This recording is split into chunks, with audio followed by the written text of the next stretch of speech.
This episode is brought to you by the Slash and Cast Podcast Network. Learn more at slashandcast.net. There are legends around here. Who the red mighty fucking king of the zombies? Even if only in their own minds. Forgotten, but not yet dead. I want to play a game. Some have tried to stop them, but they keep coming back. Don't let the door hit you in the ass on the way out. Coming to entertain you. They are the Crystal Lake Soldiers.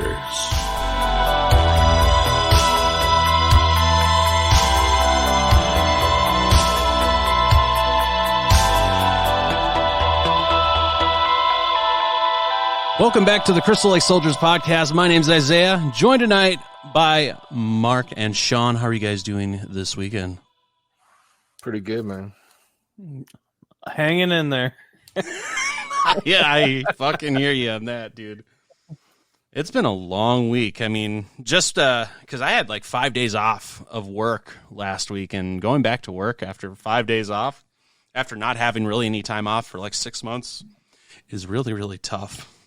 That's the worst part of vacations, man. Right? Having to go back. Yeah, that's for sure. Well, Ted, unfortunately, was not able to join us tonight. He was having a little bit of technical issues. Hopefully, we'll have him back here this next week. But we do have a special guest with us tonight from the Silver Screen Scream Show. Chris Kirby, how are you doing today, sir? Hello. I'm doing all right. How are you guys doing? Doing pretty good. Doing good. Great, man. Well, I'm very happy to have you on the show tonight. I know, what was it, last week or the week before I was on your guys' show, which was a lot of fun. So this is a great opportunity to have you on and, you know, kind of help promote your show as well. And just honestly, just kind of cross promotion and just kind of working together. Collaboration is always fun within the network. So definitely happy to have you aboard tonight. Hell yeah, man. I was really looking forward to it. I love your guys' show, and you know, it's gonna be some good fun. I definitely agree. It's going to be a lot of fun. For those of you that are joining us tonight, didn't listen last week, tonight we're going to be talking about fan theories in horror movies. So kind of taking a look at some things that, you know, fans have conjured up over the years with different things. And some of them are kind of more outlandish. Some of them could be more plausible, more believable. So we're going to kind of just take a general look at some of those and just kind of discuss amongst us about what we think of these different theories. But before we get into all that, what have you guys been up to this week? Well, I signed up for Comixology on the 30-day free pass, man. Nice. We got so much stuff there. It's freaking great. Yeah. I only started a couple things, man, because like at first I was like clicking on everything. I was like, fuck, what am I doing? Like, there's no way I can read all this stuff. But I started back where I left off on Walking Dead and started from reading From Hell. So Nice. I got a bunch of stuff in there, man. They have a lot of Spawn on there. It's crazy. Yeah. I got Attack on Titan and Nice. They didn't have any of the Tales from the Crypt, but they had like some stories they took out of different issues and put it into one issue, and they had that on them because I got the Unlimited or whatever. Nice. It's pretty cool, man. Other than that, man, I watched the new Castle Freak. Yeah. I definitely like the original a lot more. Yeah. This, like, I wanted to only give it a 2, but I'm gonna give it a 3 because they really went cool with the Lovecraft theme, which it's based off of a Lovecraft story. Anyways, I don't know if y'all knew that. Yeah. Yeah. So that part I liked. It's just, I don't know. It wasn't the. I mean, I'm pretty sure Full Moon had an attachment to it, and it's definitely Full Moon, but it's not one of their best. It's good, but it's not good. I don't even know how to explain it. It's just kind of in that weird 2 or area. 3, man. It's something. Okay. And I watched some Student Bodies to just get in a laughing mood. So. Nice. All right. Very cool. Man, I've been just playing games, watching shows. We started watching like some of the competition reality shows. We started watching Ink Master, and that's a lot of fun. I really like tattoo art and things like that. And there's a new one on Netflix that's glass blowing. It's like blown away or something. I mean, that shit is cool. Yeah. The things that they can do with that is so freaking awesome. It's like a major art form, not to cut you off, man. But that shit no, it really is. And it looks physically fucking hard. Yeah. It's hot work. It's heavy work. It's tedious. But what they come out with on that show is really cool. Nice. I ended up putting Assassin's Creed Valhalla on the table for a while. I was starting to get fatigued from it. That game is so fucking long, man. Amen, man. I was feeling the same thing from Red Dead, but Red Dead's shorter than that game. At least I was able to finish it without taking a break.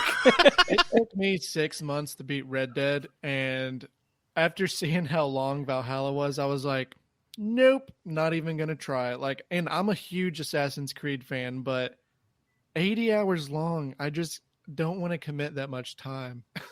Right. Dude, I'm over 80 hours into it, and I'm not even close to the end. Oh my god.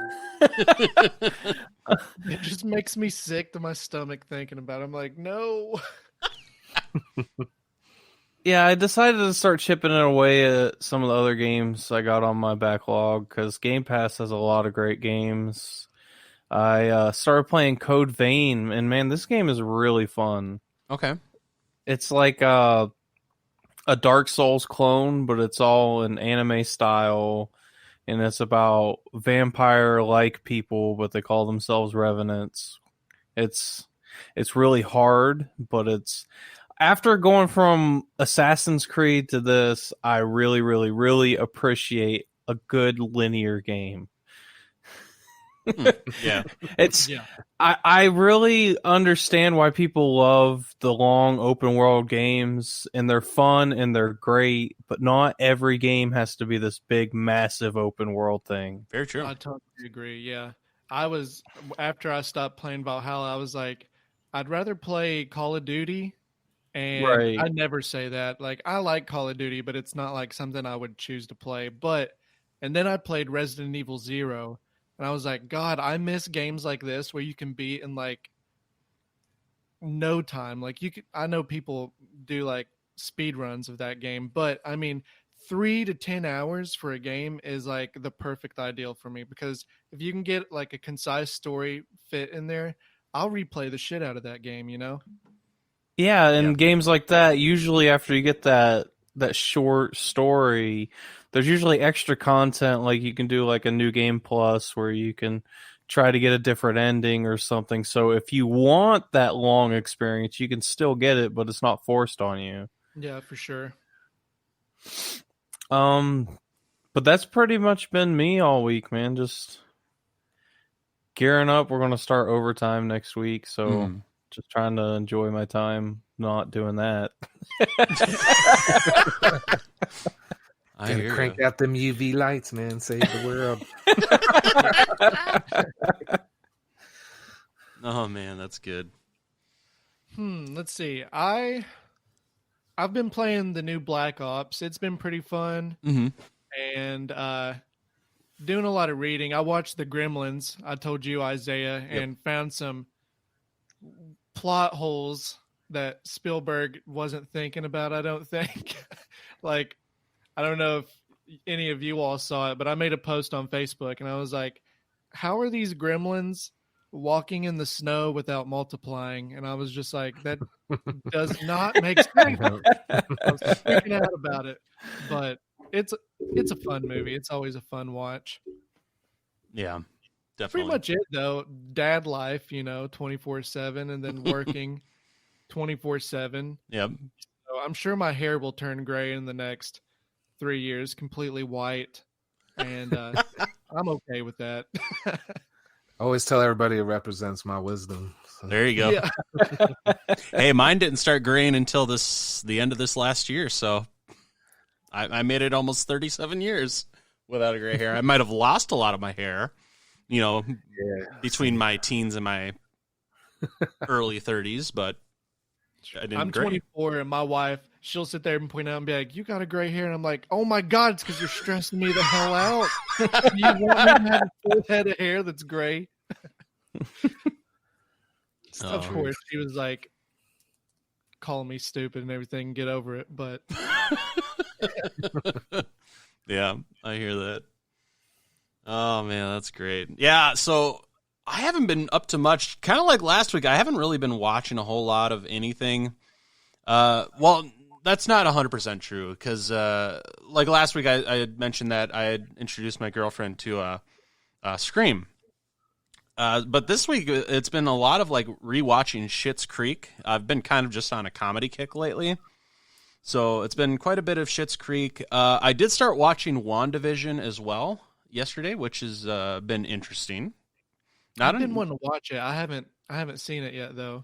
It's interesting because I kind of dig with what they're doing with it right now. It's just different, and I don't want to say anything to spoil it for those that haven't seen it. I think it's definitely worth checking out just with kind of how they're doing it. It's kind of a weird show, but not in a bad way. I don't think. It's just different. I'll just leave it at that. Beyond that, didn't really play any Among Us this last week. Nobody's been really playing this week, so. But I did start playing Red Dead Online again. So I played last night with Brian from Dead in Santa Carla and one of his buddies. So we played that until almost 2 a.m, even though I had to fucking work this morning. So that was great, having to go to bed at 2 a.m. and get up at like 7:30. I was fucking tired. Beyond that, though, I started using my Game Pass on my PC, seeing as I haven't done that yet, even though I paid $1 for 3 months, like a month and a half ago for it. I started playing Forza Horizon 4, which I've never been into racing games, but that game's fucking beautiful. Like, dude, that game is awesome. Oh my god! I mean, being able to, number one, play it on ultra settings on my fucking computer, because I finally have a computer that can do that. That game is so beautiful, and like the driving is so good in that game, and I love the rewind capabilities. I think that's kind of a great little feature of it. But I like that it's basically an open world game that you can just kind of go drive around if you want, or just go do races. I mean, it's very, very well done, and I'm totally enjoying that. Kind of took a break from Doom Eternal because I was playing that a little bit through Game Pass, but yeah. So Forza has been a lot of fun the last few days that I've been playing it. So very, very, very good. But yeah, beyond that, there hasn't been a whole lot going on. I had like a 5-day vacation, but that was kind of spent not doing really much of anything, just kind of trying to recoup and like just re-energize from working the last 6 months with really not much of a break. So. But other than that, not a whole lot going on in life, so, which isn't a bad thing, because I'd rather not be busy right now and just kind of be lazy and lounge around a little bit when I can. So, but yeah, it's always good to do that.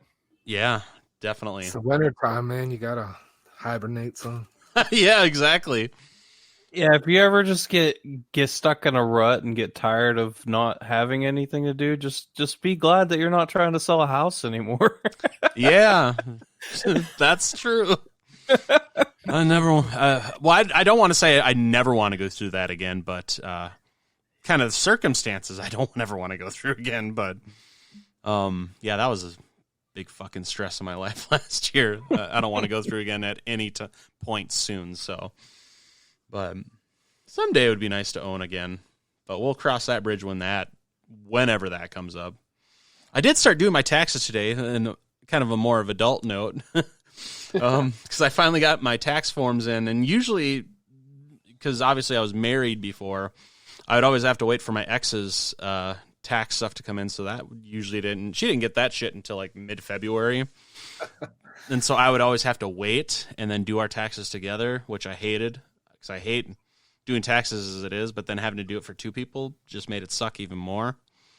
But it's so nice that all my stuff's in right now. I started doing my taxes. It looks like, knock on wood, that I'm getting back a refund, so it doesn't look like I'm going to have to pay in this year. So that was the biggest thing I was worried about, especially with going through the divorce and everything, is what the fuck is my taxes going to look like this year? So that was a little...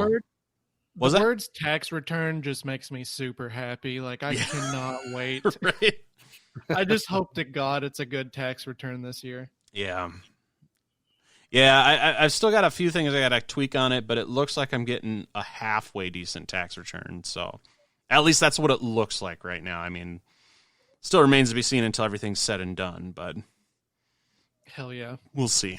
But so that's all that's been going on with me this week. So, but before we get into our discussion about kind of fan theories here, there's just a little bit of news about some things that have, news and rumors and whatnot. So Robert Rodriguez actually went on record saying this week that From Dusk Till Dawn is actually getting a animated series to kind of coincide with their television series that went for 3 seasons. That's supposed to be kind of exploring the world of the Aztec vampires that they had in the television series itself. So it's interesting that they're doing it that way instead of even continuing the live action series that they had. It could be well done, and especially with kind of how everything is going right now with where we're at with COVID and all the pandemic bullshit and everything. So it could be an interesting way for them to kind of continue the story and even grow on the story with the television series and kind of the mythos and everything that coincide with that. So I think it could be well done if they do it right and if they get the right voice acting cast involved and kind of that. It's got all the right things to make this work well if it's done right. Yeah, I think that's the right direction to go, actually. Yeah.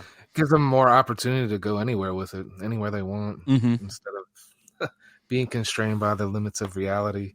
Exactly. I don't know. I wasn't big on the show. I mean, it wasn't that the show was bad. It just was an exact copy of the movie. So right. I didn't continue on watching that one. But now that it's animated, maybe, I don't know. Sometimes I dig the animated stuff. So yeah. Yeah, because the animated stuff can be done really, really well if it's done right. I feel like if they went the route like Castlevania did, I feel like that would be a really fun way to watch it. Castlevania's animations and everything was beautiful. Yeah.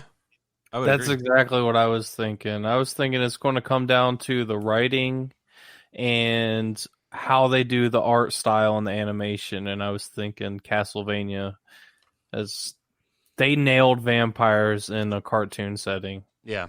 Yeah. Agreed 100%.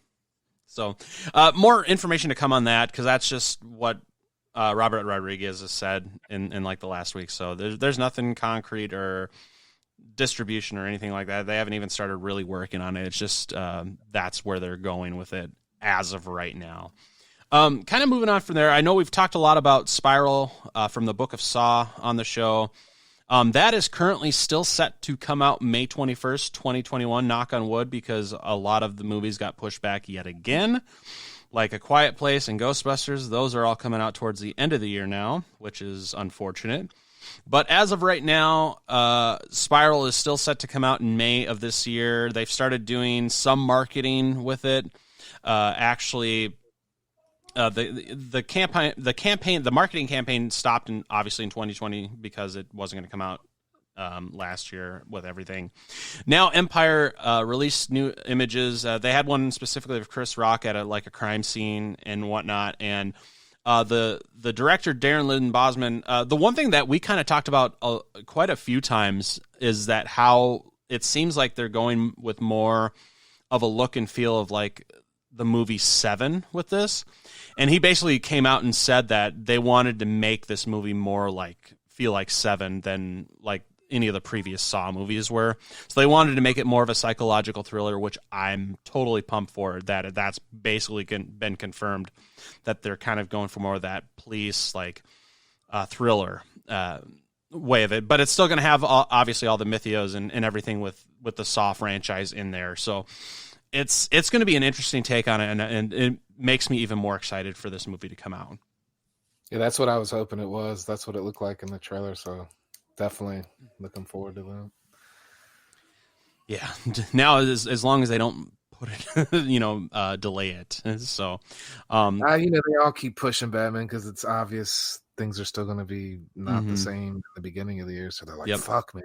But you can't delay shit forever. You got to just start releasing shit at some point. Yeah. Yeah. Eventually there's going to be a time where it's like, okay, are we going to keep holding on to this? Or, because if they keep delaying it, eventually people are just going to give up and lose interest in it. So there's got to be a line where they're like, okay, we can only hold it for so long and eventually just cut our losses. And even then they may not even lose that much. So, yep. And that's kind of the thing with it, because if you look at like some of the bigger blockbuster movies, say like the James Bond movie that's coming out, Quiet Place 2, where it has a bigger budget, obviously the new Ghostbusters movie, which was a bigger budget movie, those I can see where they're going to push them out because they want to have that theater experience, because that's where they're going to make most of their money. But with something like this, a new Saw movie, which didn't take much to really make, probably cost-wise. Even like Halloween Kills, really didn't take much to make that movie. I don't foresee those ones being pushed off pushed back. If they do, I would be surprised. I'm hoping that they don't. And I don't foresee like Halloween being pushed back or anything like that. But like for Spiral, I don't really foresee it being pushed back, because they could easily release this on streaming and basically make back their money. And even with the limited like theatrical releases, like some of these movies have been doing during the pandemic, where they've been still able to make some money off of them. So I could foresee them doing like a combination theater and streaming release for this, and be able to make money on it. And that's honestly probably have to be the way that some of these movies are gonna have to go, because they're definitely not going to want to hold on to some of these movies that didn't take much to make, because like you were saying, people are going to lose interest at some point if it just keeps being pushed out. So, and I could see that happening with something like this. So you got to get it while it's still kind of fresh in people's minds. Agreed. But still remains to be seen what's going to happen with that, because we're still almost 5 months out from that movie is supposedly supposed to be being released. So a lot can happen in that amount of time. So I really hope this one puts me back into that love for Saw, because I loved the first one, and I loved a couple of the other ones going after that, but they were starting to get stale for me. Mm-hmm. And I'm hoping this one really sparks that love that I had for the older ones. And from what it looked really interesting and intriguing. So yeah, hopefully, fingers Definitely. Crossed. I need it. Right. That's for sure. Two more pieces of news here. So we've talked a little bit about the Day of the Dead series that Sci-Fi is putting out. So the showrunners of that 10-episode series have come out and said that it's going to have ties to the original George Romero movie. So how it's going to have ties, who really knows? But honestly, it's still kind of one of those things where like anything related to Day of the Dead beyond that the original movie has been total shit. So I still don't really have high hopes for it, especially it just seems like cursed territory when anybody tries to do anything related to Day of the Dead. It just seems like anything related to George Romero stuff for the most part, man, has all been kind of crappy. Yeah, outside of what he did himself. Right. I think how many Night of the Living Deads have they done? Oh my fucking gosh. Yep. So I don't know. If it has ties to the original movie, and if they do it right, I could see where it could be good. But just with how they've handled things, and I just don't foresee it being good, honestly. And Sci-Fi is very hit and miss. Yeah, man.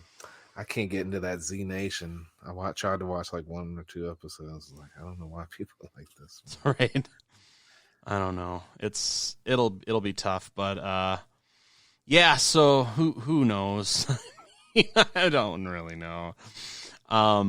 It'll remain to be seen what they do with it, because yeah, I just don't really have hope for it. But maybe they'll surprise us. They obviously have the Chucky series with Sci-Fi and USA, so I've got high hopes for that, but this I don't know though. Yeah, but it is what it is. Now the final thing that I had for tonight isn't really news, but it's kind of makes you think of what they could possibly do. But Naughty Dog's Neil Druckmann actually had talked about games that he would like to make if given the chance. And the top ones that he had listed were The Punisher, so Marvel's The Punisher, Half-Life. So for Naughty Dog to be able to do a Half-Life game, I think would be fucking amazing. And then the other one was Ghost Rider. So two Marvel properties that were in the top 3 of ones he would like to do. And honestly, if Naughty Dog could make like a Punisher game, I think that would be fucking badass. You know, just with the games that Naughty Dog has produced with like The Last of Us and even like Uncharted and whatnot. I mean, I think they could do an amazing job with something like that. I feel like they could definitely pull off the Punisher. Ghost Rider, I'm not too sure on, but the Punisher, 100%. Yeah. That'd be awesome. I don't see Valve giving up Half-Life. No. They don't like to give up their properties for anything. No, they don't. They won't. They never want to do anything with them. But yeah, they never will give up anything for somebody else to do anything with it. Well, they are making another Half-Life game, and they just came out with Half-Life Alyx, so they are doing stuff with it. But it's been so long, almost 20 years.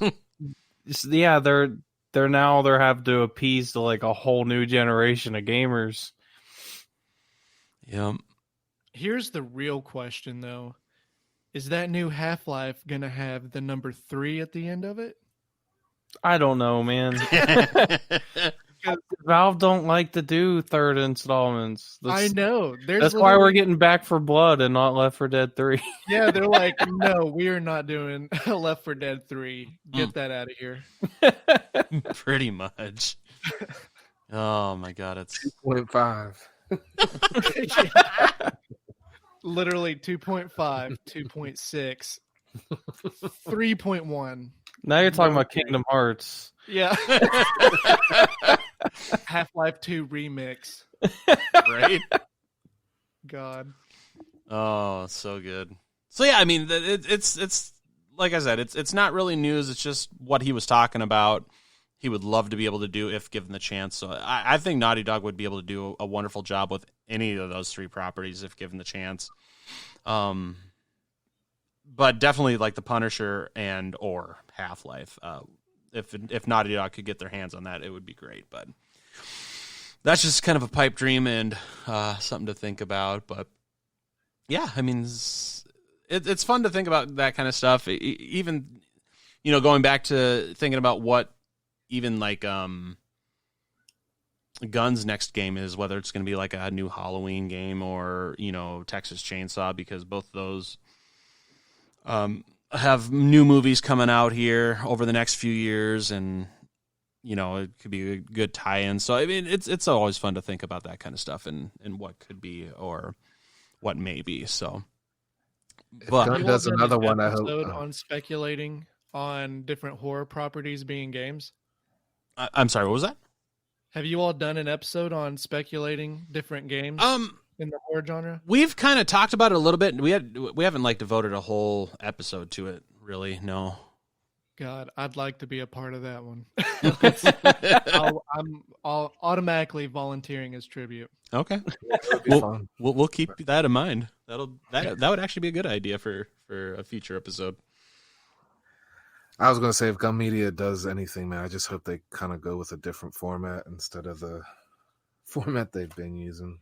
I'm kind of bored with it, but yeah, it'll be good if they change it up a little bit. I mean, we know it's going to be a multiplayer horror IP, yeah. So if they can do things a little bit differently or add some new elements to it, just to freshen it up, so it doesn't feel like the same thing like Friday the 13th. I definitely agree. Just to have something feel fresh, definitely. So we'll see. I feel like what a lot of games in the horror genre are missing out on is I don't think they're adding enough modes to the game. So I feel like a lot of them have that 1v4 aspect to it, but if they added some different game modes to it to keep it fresh, I feel like they'd be a lot better than what they've been in the past. Right. No, I agree. I think different game modes within there would be great. Because like Friday, you basically had just that one game mode where it's you versus Jason versus 7 counselors, and that's really it. And you just got to either survive or escape. But I like what like Predator Hunting Ground started doing, where they added in like I think it was 4 against 4, and then after so long somebody becomes a predator. That was something kind of different to kind of change things up a little bit. Cool. Yeah, I didn't realize that. Yeah, that was something newer within, I think, the last 4 or 5 months or something like that they added that. So it's still fairly new because they added kind of a new map, I guess you could say, and then they added that in there. So I mean, the gameplay looks cool from what they showed, from what I've seen people play in that. I just haven't gone back to play Predator in about that amount of time. For me, man. It's all jungle maps, and that's what bothers me. It's like, give me something different. I'd like, freaking the city for one. Give us a city map. Mm-hmm. Yeah, I'd like to do more than hit square the whole time too. Yeah, that's a big complaint of mine. They need to add a game like Friday, but throw in a kart racer mode so you can be Jason chucking machetes at Freddy. They had that in Mortal Kombat Armageddon, where they had like a Mario Kart style game mode. Great. Yeah, and they had bowling too. They were trying to do the Tekken thing. That's great.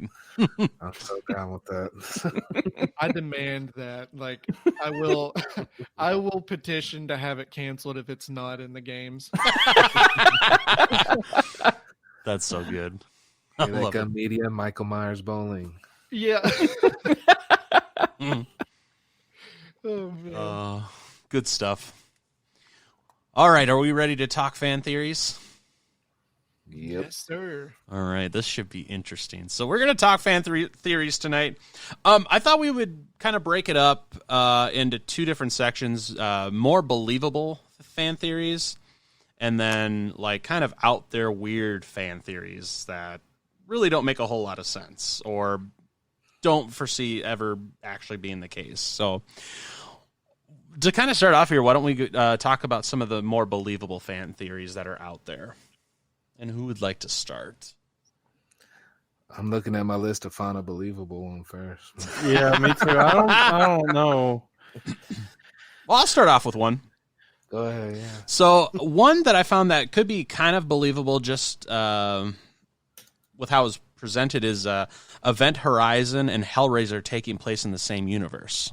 Yeah, I agree with that because that's one I liked. Mm-hmm. And I never thought of and was like, damn, why didn't I ever think of that, man? Because it's very similar, dude. Yeah, because basically it's just both movies involve something opening up a portal to hell.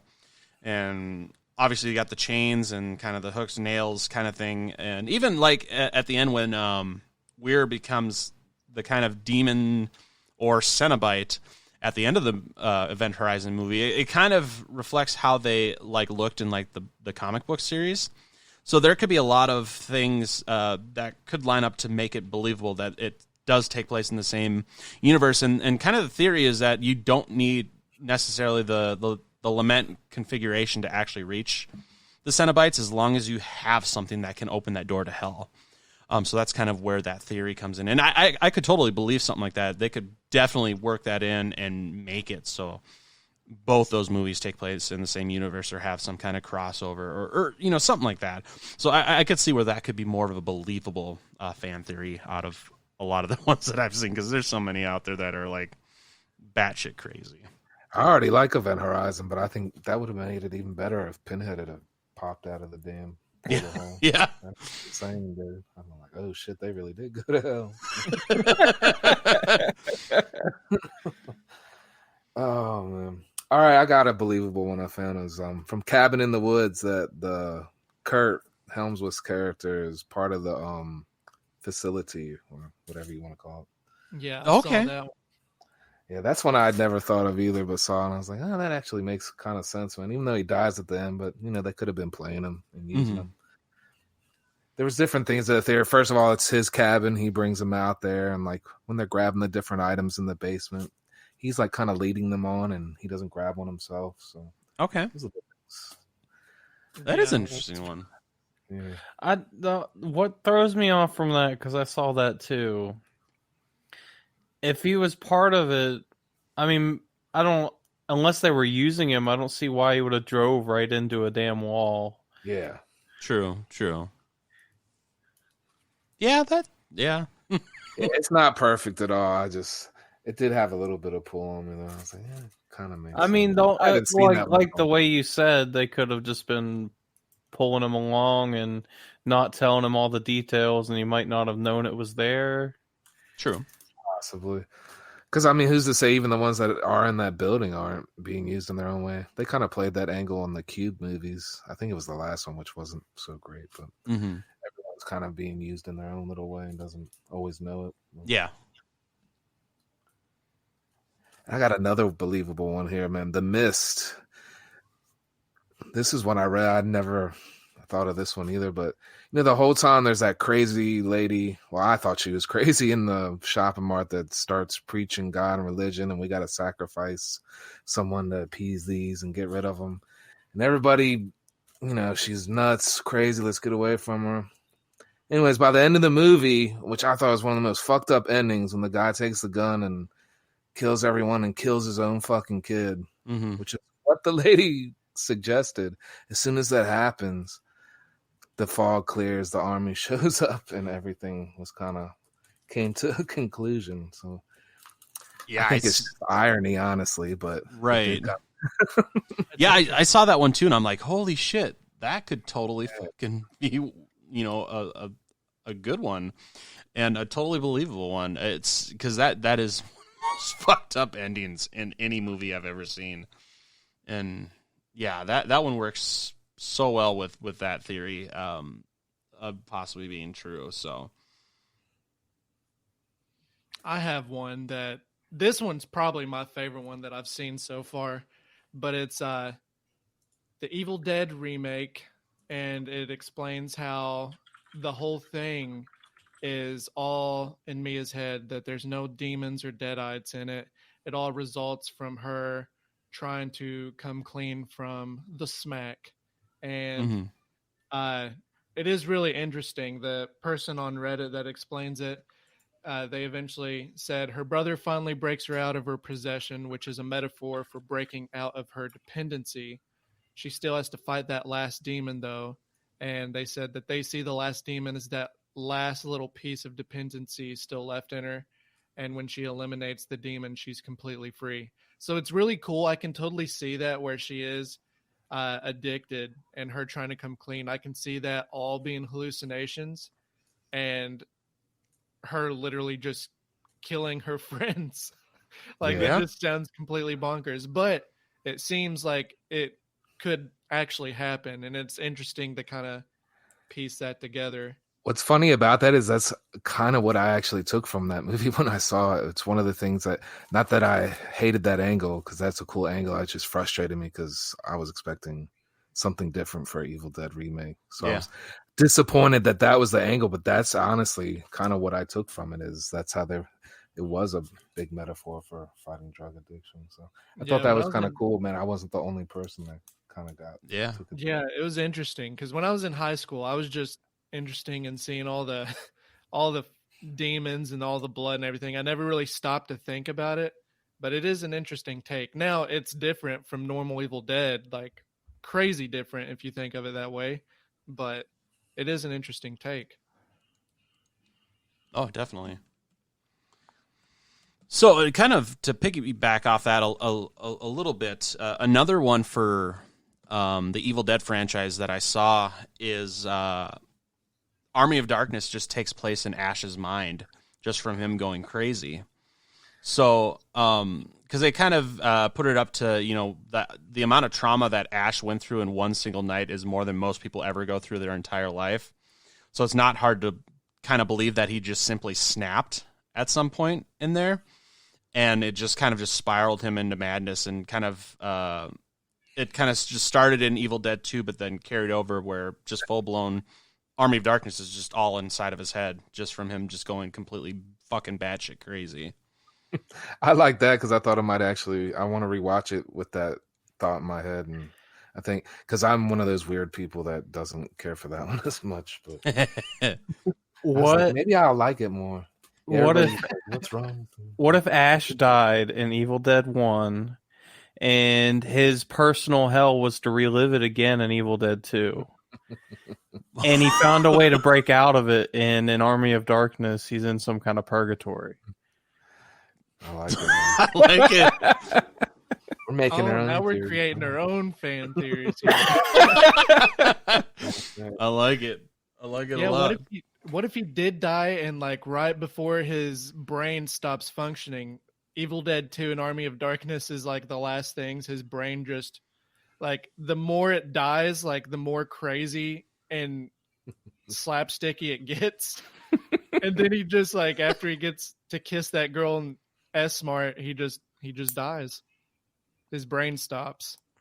So what's Ash versus the Evil Dead? Heaven. Hey, I think it's heaven. That show's fucking great. I love that show. It's so good. I like that. I kind of like that theory. That's actually really interesting. Man. We'll have to write that down Yeah. and share it to everyone. Well, I mean, we have it on the show, so it'll be here for reference. So, oh, that's good. All right, well, here's a more popular one. Did Muffin die or not in Friday Part 2? Well, I mean, y'all know this, but I'm 100%, 110% behind the fact that Muffin is fucking alive. And I even like to drive people even more insane and say Paul's alive too. So there you go.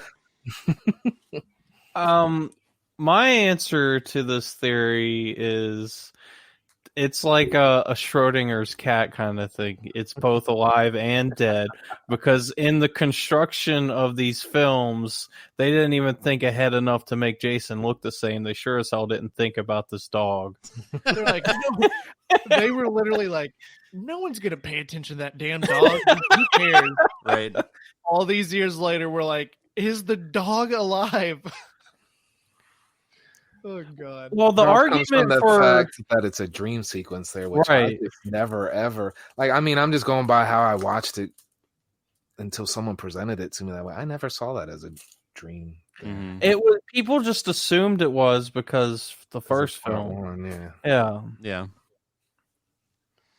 I don't know. I was kind of more in the belief that Muffin was alive in a dream, just because the way Jason looks in that ending sequence definitely doesn't look like how he looked in Part 1, 3, or 4. At least those ones kind of looked similar, where Part 2 he was just kind of really fucking weird looking with the hair and everything.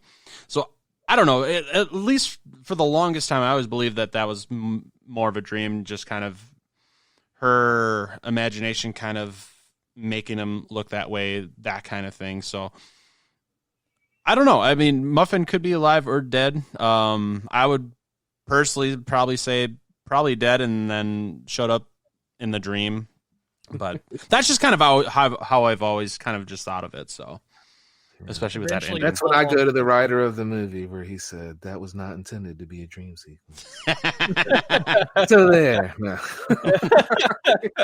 Another fan theory I'd like to say for that, I'll go ahead and say myself, is Paul gets another group of teenagers and he sits there and goes, some say he's still out there with a dog and they're just roaming the woods. It lives. That's good. That's good. I want that animated spinoff, The Adventures of Jason and Muffin. We can do a crossover with the Gremlins. This is you got any believable ones, Mark, before I say another one? I mean, it depends on what you consider believable. Yeah, I know. Right. All opinion, right? Right. the one that comes the closest to me to be believable, and I don't believe it, is Sam Loomis and Psycho being the same Sam Loomis in Halloween. Okay. I was like, how did I never hear this one before? I love both those movies, and I never even put the two together.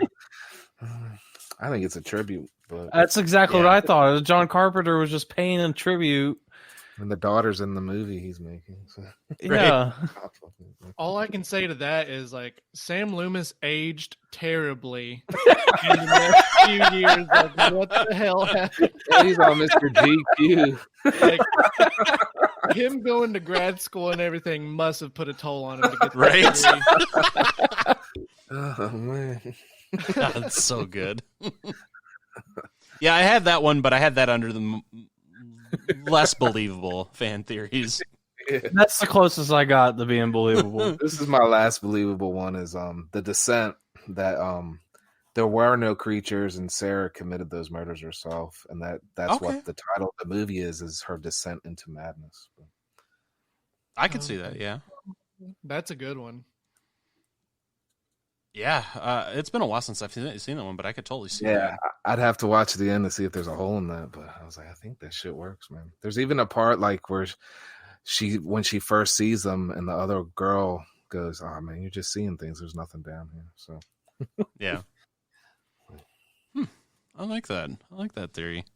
So I did have two more for probably more believable fan theories. So, and they all are coming from John Carpenter's The Thing. So theory number one is that there were two aliens, not like working together, but actually going against each other. And because obviously with The Thing, it's kind of a masterclass in both suspense and horror, and it kind of keeps you guessing on who's secretly the ending, or not the ending, but the alien up until the end. And the kind of the theory stems from that. Obviously, they're not working together, like I had said, and that one of them is actually McCready himself, and he actually has been infected like the whole time. And when they're doing the blood test to try to weed out who the second alien is, according to this, he's trying to find out who it is and whatnot. And so that's kind of the and by the end, both Child and McCready are both infected, basically, or both aliens. So that's kind of the first one. The other one is that at the end, Child was the thing, and that could go either way with that one, just because you don't know if one of them is the alien by the end or not. And I like just how ambiguous that the ending was anyways, so it kind of leaves it open to one of them being it or not. But so there was just two theories for The Thing that could possibly work if it were written differently. But yeah, I do like the theory that maybe Charles or McCready is at the end is possibly infected. Right. You know what I mean? I mean, who's to say they're not? It's just left there sitting out in the middle of nowhere. So. Exactly. And that's what it would want. I mean, is to be out there so it can freeze up again until the next thing. The two aliens thing is kind of hard for me. I mean, it is. At first, when I first heard it, I was like, this is fucking crazy. But when they said they were battling it, I was like, possibly. But I don't know. I'm not feeling that one as much. Yeah, my thought with that one was, I mean, if you're going to go that far, why not say there's 3 aliens, there's 4 aliens? Right. I mean, you're just grasping at straws at that point. I mean, the beauty of that movie is there's really no wrong answer. Exactly. As to what you think or what someone else thinks. Yeah, he made that movie smart, man. Carpenter. He really did. He really did. It blows my mind that it didn't get the love and respect it has now back then. Like, I cannot believe people were like, this movie is not good. Yeah, it's insane. Like, and my mom hated it. My mom, I mean, she was an old school, Universal type, and she loved the original. So when that came, she was like, what is this grotesque thing? Like, this isn't my thing from another world. Like, I think maybe it was just I think the younger generation was like, "This is fucking awesome," but everybody else was like, "Holy shit, this is not the thing." I don't know why, but I would have died laughing if you were like, "Yeah," and you should have been just a smart aleck and been like, "That's because it's just the thing." It's the thing. It's the thing, duh. I do have one more that's believable, and it could be an or Freddy versus Jason versus Ash, but I saw this and it seems interesting. But it explains how Nightmare on Elm Street, Nancy was seen watching The Evil Dead and The Evil Dead 2, and then it had Freddy's bladed glove in the background of the cabin, and they were trying to connect those instead of the directors just having fun. And they were basically saying that the dream demons that gave Freddy his powers actually came from the same book that conjured the Evil Dead. And also the Necronomicon also gave Jason Voorhees his powers, and Jason Goes to Hell. So it's interesting to think like how the Necronomicon is the source of all evil is basically what it's trying to say here. I've never read those comics, so I don't know if it points that out in there, but it is really cool to think like, that book just creates everything evil in the world. Yeah, I mean, they do that in the comics. Actually, they do kind of connect it that way. Yeah, did they? God, I really want to read it, and I've been trying to look for it, but I can't find it anywhere. Yeah, you can find them on eBay, but I mean, your best bet is to find them in a PDF. Yeah. I'll have to do it. Because it's a cool concept. I'd love to look more into that. Yeah, and then they go off to a Nightmare Warriors. There's even a part where Tommy Jarvis comes back and teams up with some of the Dream Warriors and all kinds of stuff. Shit, that sounds freaking awesome. Yeah, I was like, that's what they need to make the movies with and stop bullshitting with everything. Right. I heard there was talks into doing that, and they just never went forward with it. Yeah. There's so many scripts that were rejected. There's so many different ideas out there that were never made. Yeah, there was like 32 different scripts for Freddy versus Jason, I think. Oh, I believe it. If not more. I mean, they were writing scripts for that left and right throughout the years. I mean, it's ridiculous how many different versions of that movie there were. And I refuse to believe that we got the best one. No, I don't believe that either. I have a soft spot for Freddy versus Jason. I still like it. It's a great Nightmare on Elm Street movie. That's why I feel like they kept falling flat. Like they kept giving Jason this short end of the stick. Like I refuse to believe that they thought it was a good idea to make Jason afraid of water. It's like, no, nowhere in these Friday films. That's where it shows the writer he actually admitted never seeing Friday the 13th, I believe, didn't he? I don't know if he did or not. He was an action movie guy. Yeah,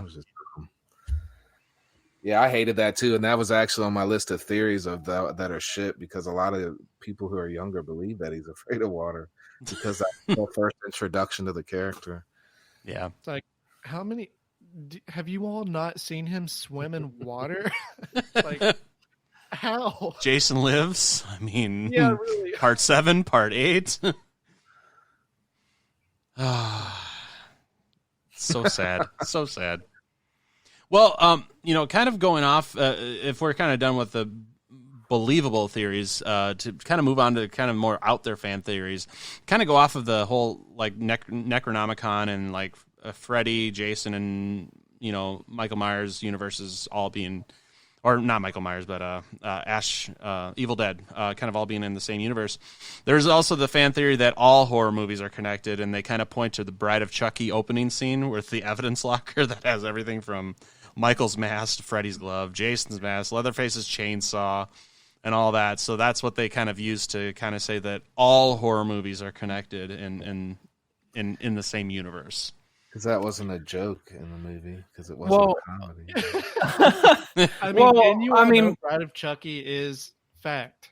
All of it. My answer to that one is Ronnie Yu does some weird shit, and he probably does believe that they're all connected. Probably. I believe that more than the theory. He he thinks Jason and Frankenstein is the same damn creature. I mean, come on now. He's sitting in some corner. He's like, they're all there. I see them. They're there. I see them. They're on the shelf right next to each other. Those are DVDs. And that one police department was responsible for helping us all. Yep. How about that? Freddie is Nancy's father. I got saw that one too. one. Are you fucking kidding me? That's cool. I'm glad we can agree on that. That just tears apart the entire narrative. Yep. Yeah, I couldn't believe that. So even though I believe her mom was kind of a hoochie, I just don't believe Freddie is Nancy's father. I mean, we know she was a bad mom and she was an alcoholic, but there wasn't really any evidence of her being a homewrecker or anything like that. Maybe that's why her dad left. She was fucking Freddie. Oh man. Well, Yeah. it looked like her parents' relationship wasn't that great, so like maybe that's why they still have problems. So she just drinks the pain away. I always took it as that she had post-traumatic stress from killing a man. Killing the man she loved, Mark. Yeah, that's it. All right, now I see it. Okay. Yeah, I saw that one. I'm like, what the fuck? I mean, that's just so far out there. I mean, granted, they kind of went that way with Freddy's Dead with the main chick in there, because that was Krueger's daughter. But I mean, that's just with Nancy. No, I mean that's just so far fetched and so just wrong. I mean, I'm your boyfriend now, Nancy, even though I'm your daddy. I mean, that actually kind of fits the character. It kind of does, but I mean, that's just so sick and twisted, though. I mean, no, I can't give that one any thought. I mean, that's just no way, absolutely not. I think the funniest one I got is Leatherface is actually a woman. Okay, I got to hear this one. So the whole it's really extremely misogynistic. So I mean, I'm not trying to piss anybody off because this is not the way I think. So the way I think.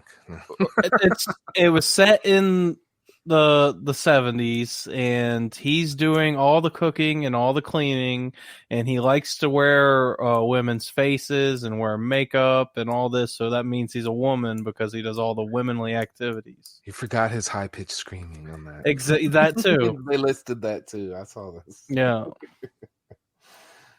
I mean, I thought it was hilarious. I just thought he loved his mother a lot.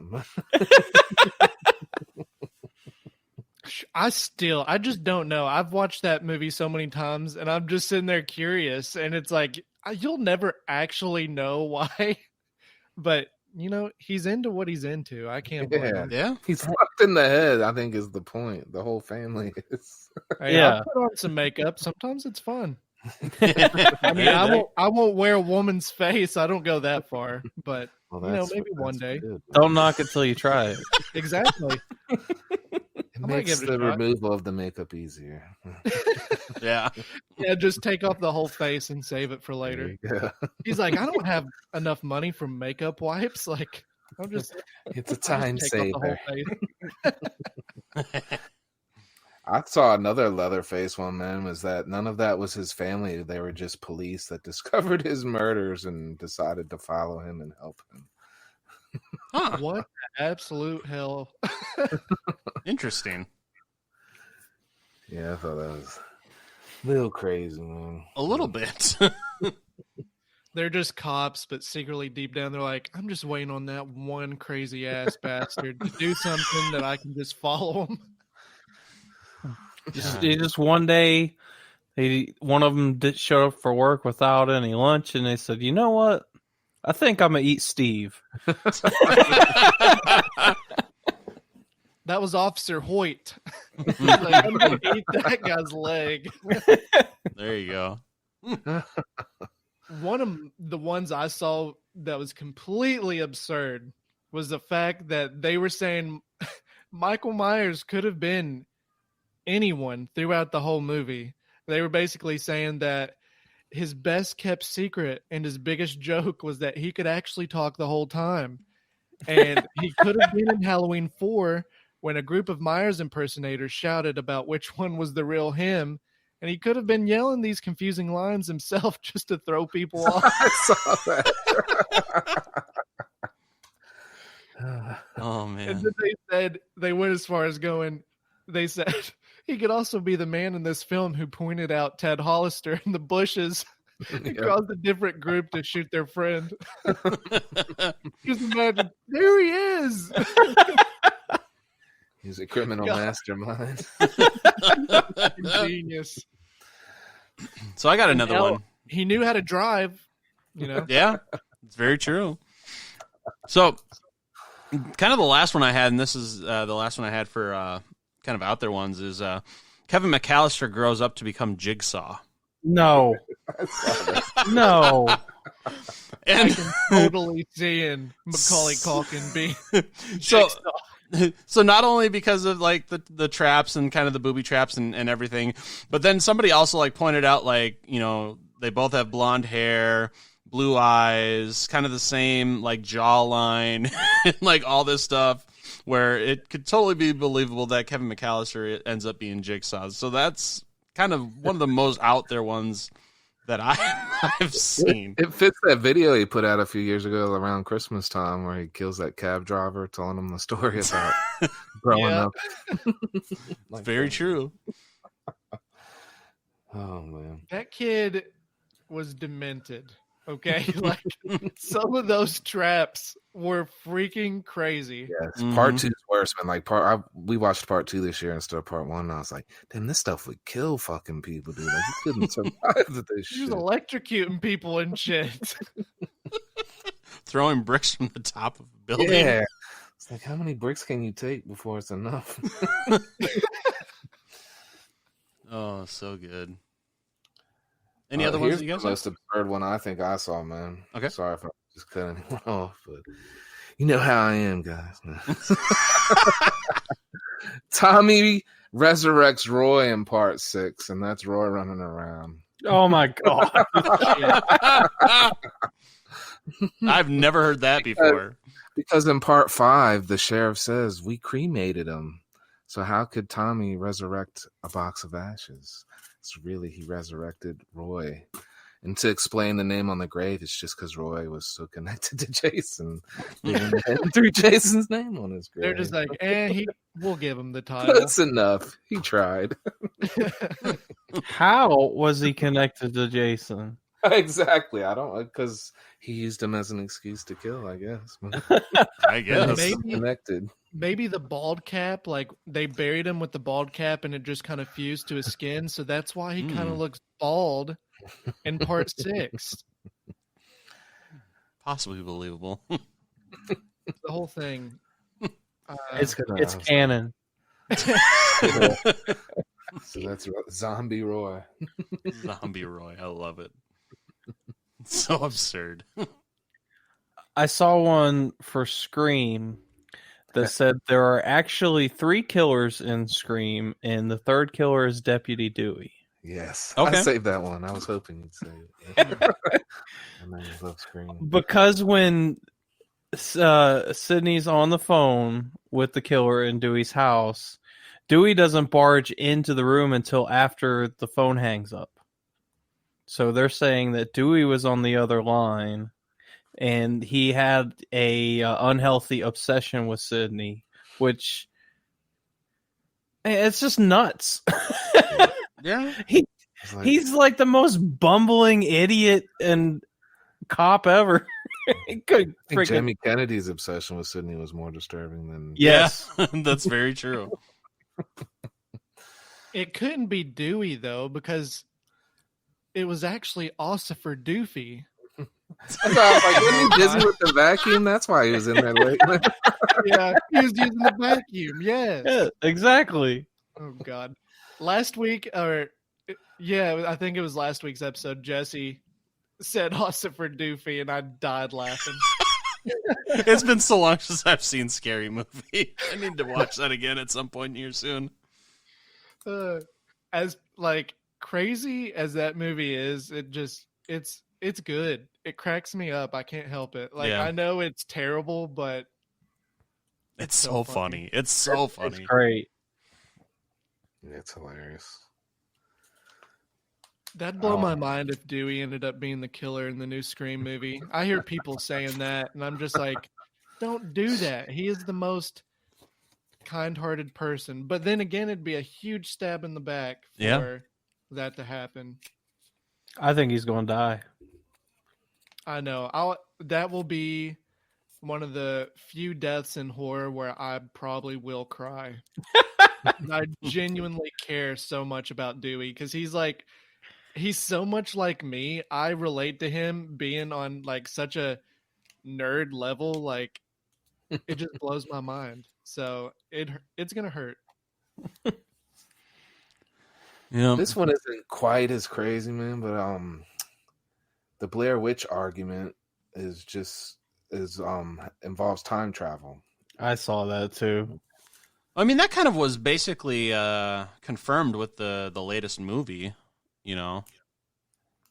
Yeah, that's what I was kind of thinking too when I read it. Man. I don't know how old of a theory that was. I haven't seen the newest one, and I don't think I've seen the original one all the way through. I've seen bits and pieces, but I'm never not a fan personally. That's why I heard it was Blair Witch overrated, argument, but then some people beg me to watch it, so I'm gonna have to get on that soon. Well, it's been said I multiple. enjoyed the latest one they did. I thought it was fun, Yeah. man. I can't stand the original. It's one long argument to me. The Blair Witch argument, like you guys have said multiple times in the show. Can't stand it. Yeah. I do like the one they did recently, though, man. That was more entertaining. Yeah, I like the newest one quite a bit. Yeah. Well, anybody else have any other theories they want to throw out there? I saw one that said Pennywise and the Killer Bob from Twin Peaks are the same demon. Okay. And I actually like that. Yeah. That could be kind of fun, actually. Yeah. I thought this one was actually one I liked, man. I didn't notice it on my list till now. But it was Jason and his mom are just protecting all the kids so that it doesn't happen again. What happened to Jason?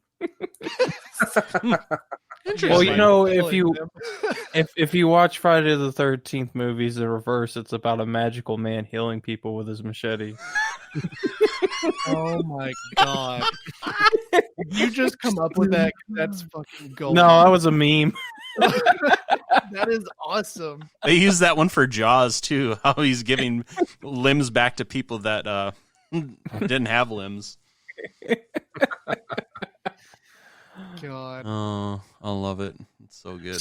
So I got Oh, you go ahead. I was going to say, I got a really crazy one for you guys, and it's a stretch of the imagination, so you just got to bear with me. If you pay attention to all the Halloween movies that have ever came out, what if Michael Myers and Laurie Strode were brother and sister? Boom.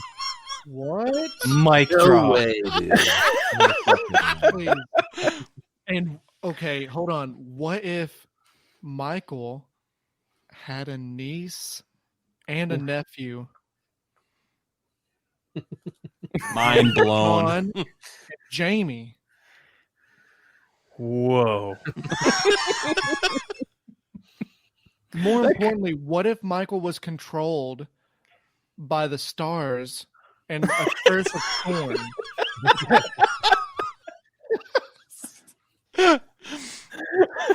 What's funny is I saw one of those. It was kind of a theory line. I was like, he's really the spirit of Sam Hain. Yeah, I saw that one. That's kind of what they lean towards at one Oh, point. yeah, I've seen one where it's like, let me see if I can find it real quick because it was so like obvious. I was just like, well, no shit. Like, wait, what? Like what? Okay, let me see. I saw one that I thought was just kind of boring. It was Amityville and Jaws had a history of shark attacks that they kept hidden. Like, okay, so I don't get your theory. Where is the one that I was looking for where I was just like, that's so stupid? Hold on. You all go on and talk real quick. I got to find that. Been waiting on the edge of our seat. Tell us. Left us in suspense. I don't know if I like this one or not, but Jason is a Deadite, which kind of fits into something y'all was already being talked about. Yeah, the whole Necronomicon thing, I guess, and Jason Goes to Hell, even though I fucking hate that movie and don't recognize it as a Friday the 13th movie. Yeah. But, yeah, I can see where that could possibly work, you know. Yeah, I'm not down with it. I like the personal connection to the story. Right. And Deadites talk and they fly and they twist their they're heads demons, out. man. Yeah. Like Jason's not what I would call a demon. Jason, the closest I found in any other medium is that Jason is a revenant. And revenants are tormented souls that reanimate to fulfill a greater purpose, and this greatest purpose is to like clean up camp. Victor Crowley, my fault. Right, and when that revenant dies, it reanimates into the closest corpse nearby, which would explain him coming back or whatever. So if a revenant dies and the corpse is still intact, it reanimates the same corpse again. Right. Yeah. So, they don't talk. They're super strong. They're dead set on their goals, which is I like that better everybody. anyways, because that comes from actual, like, real things people talk about, where Deadite is something from movies. But if that makes True. I did find one, and if you're a Stephen King head like me, it's just so obvious, but it's like all of Stephen King movies are connected. And I was like, yeah, yes, they are. They kind of did it. It was interesting, some of the stuff I read on that one. There's like a whole timeline of like this multiverse with Stephen King, like where it all surrounds the Dark Tower, which is this big series that he did. And then like Cujo, The Shining, all these different characters and stuff intertwine into Stephen King's novels. And it's really interesting. Yeah, I can't even remember how they did it. It was they were trying to like Carrie and her abilities in The Shining and stuff. They were trying to connect that somehow. Yeah. I remember seeing something about that, yeah. And Nick Halloran from The Shining is actually in it in a portion. It's not in the movies, but in the book there's a place called the Black Spot where it got burned down, and he was in that general area, and that it's so much fun reading into that. But golly, Stephen King, he writes so much. Like I've read like 15 of his books, and I'm not even scratched the surface, you know? Yeah, he's got a lot. I've read some. My mom was a huge fan. So. Definitely. I'll tell you a theory I kind of like was that in the movie The Witch, I didn't write this one down, I just remember, but in the movie The Witch, that they're actually like their crops were growing some kind of fungus or mold on it, and there's a type of fungus that grows on corn that can produce hallucinations, and I still said it fucking wrong. They can make you trip, man, but. And that everything in there was basically them tripping, and because of their beliefs, it represented evil to them. But okay, it's kind of cool. Yeah, I don't know if that explains the ending completely. But. No, that's interesting. All right. Well, were there any other ones? No, I think that's all I got. All right. I think it's a good place to stop. As always, we would love to know what you guys think. You can always feel free to let us know on our Instagram, Twitter, and Facebook, all at CLS Podcasts. We'd love to hear from you guys. I do want to thank you, Chris, for being a part of our show tonight. It was great to have you here. Do you want to plug anything while we're closing out the show here? Hell yeah, man. It was a blast. I really had a lot of fun. If you guys would like to reach us, You can message us at the Silver Screen Scream Show on Facebook, or you can email us at the silverscreenscreamshow@gmail.com. We do post episodes every Monday, Wednesday, and Friday. Monday and Wednesday are more short episodes, and then Fridays are normal weekly episodes. But yeah, if you guys want to give us a listen, that'd be great. Awesome. Definitely check them out. Him and Jesse do a great show. Like I had said last week, I was able to be a part of their show recently, and we talked about our top 5 favorite kind of side characters in horror, which was a lot of fun. Great show. Definitely check them out. But as we leave tonight, were there any final words of wisdom as we go? Yeah, I would like to say, if you're going to come up with what you consider an ironclad theory about a franchise, maybe you should watch all the movies first. Yeah, just an idea. That's a pretty good, solid idea there. And if it's cold outside, man, don't forget your mittens. I like that. If there's any wisdom I could share, it would be, if Freddy died from fire and Jason by water, how could we use that? That's a good point. Think about that. Just think about that a little bit. All right. Well, once again, Chris, thank you for being a part of tonight's show, and we will see you all next week. This episode of the Crystal Lake Soldiers podcast is brought to you by the Slash and Cast Podcast Network. Check us out at www.clspodcast.com or join in the conversation on social media. You can find us on Twitter, Facebook, and Instagram, all at CLS Podcast. Until next time, stay safe, campers.